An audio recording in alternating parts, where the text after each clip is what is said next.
everyone, Peta Hewitt, la-artistino here.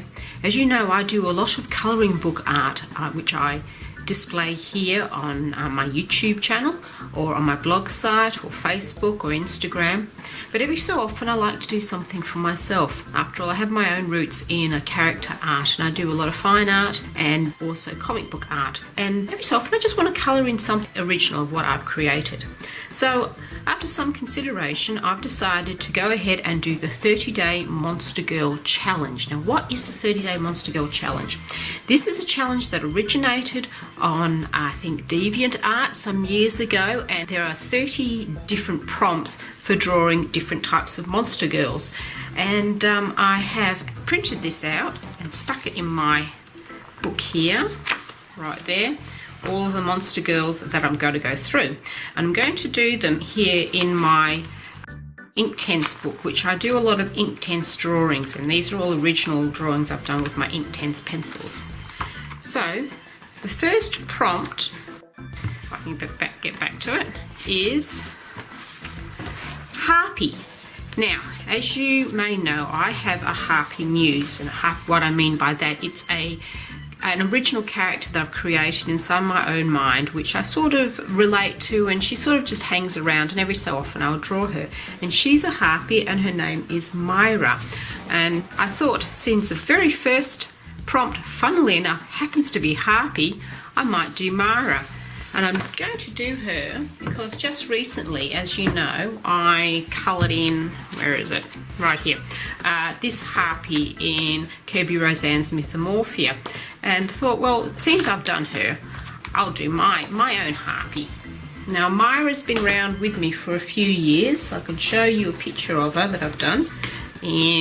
This is one of my little art journals, and I'll just have to flick through and find her. There she is. Okay, I got to her pretty quick.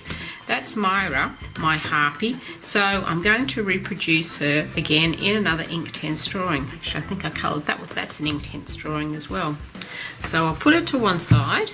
Here I've got all my Inktense pencils. I don't have a full set of them. I keep them in this little wallet thing, and with my white gel pen and my 3 aqua brushes made by Kuretake. They're the brushes that have got water in the barrel, and they've got the soft brush tip at the end, and the water sort of dribbles into the brush tip, so brush tip, so you've got a continuous little bit of water coming out all the time.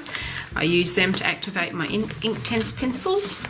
They are my favourite thing for sketching and drawing with, funny enough. I love using these for Inktense pencils instead of using grey lead pencils, because then you've got instant colour and you sort of got a better idea about how the lights and shades are going to work. Anyway, I'll put them to one side.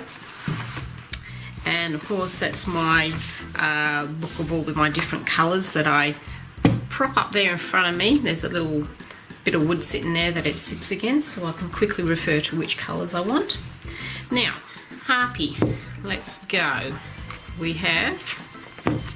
I've already sketched out on the first page of this 30-day challenge a picture that I want to colour in of Myra, and I sketched it out using, I'm smacking things around here, my coal erase pencils. So these are made by Prismacolor. They're very hard pencils, and they're favoured a lot by a lot of artists for sketching because they don't smudge at all, and they're nice and dark, and they're hard pencils. I prefer to sketch with these than I do with grey lead. So I've got a lot of grey lead pencils that are sort of going to waste because I just don't use them. Anyway, we may as well get started. I've got my always necessary cup of tea. I chain drink cups of teas just lately. I think I'm keeping Twinings in business just by myself. Okay, let's get started with her.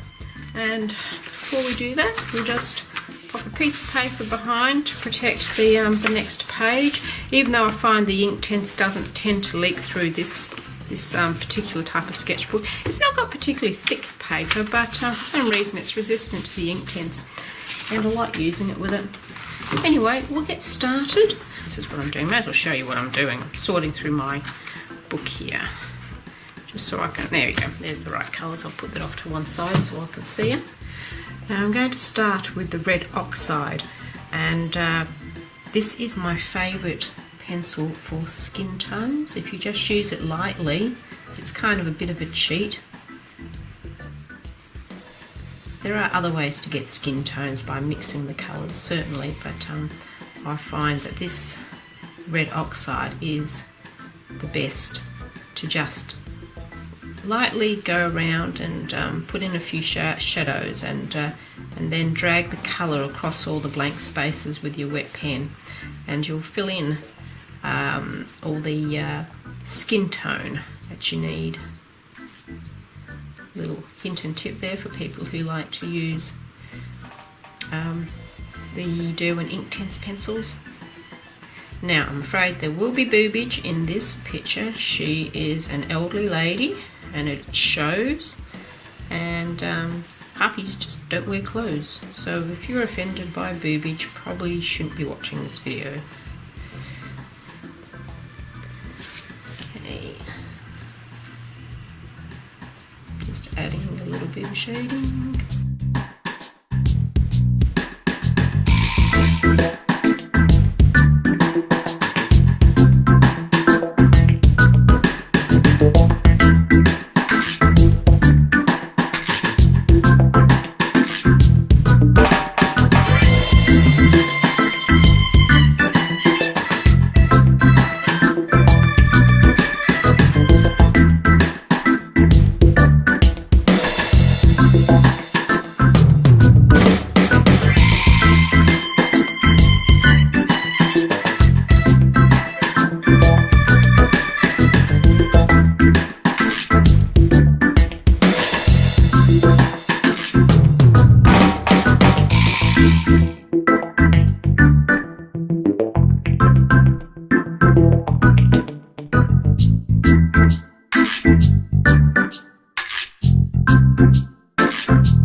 So here is my version of Myra for the Monster Girl Challenge. The very first one on the list I can tick off, Harpies, and I enjoyed doing her, but I forgot that the Inktense pencils aren't the best thing to use if you want very fine detail. So I had to rely on some Polychromos pencils just to bring out a few of the little bits and pieces that didn't seem to be sticking out as much as they should, and to give a bit of more definition to parts of her.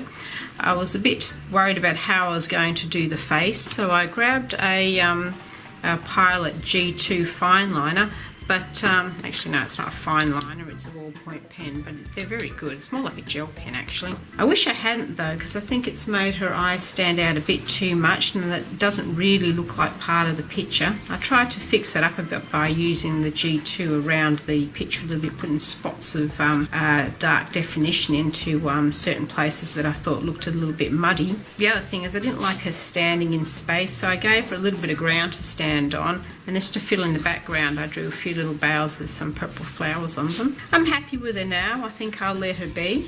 The centaur girl is next, so join me for that and I'll get around to that hopefully in the next couple of days. It does say the 30-day challenge, but I doubt I'm going to be able to do one per day, not with the schedule I keep, but I will put them up when I can and I will gradually make my way through the entire list. I hope you've enjoyed this. Next video will be back to colouring, and until then, whatever adventures you're having colouring right now, have fun with them and happy colouring!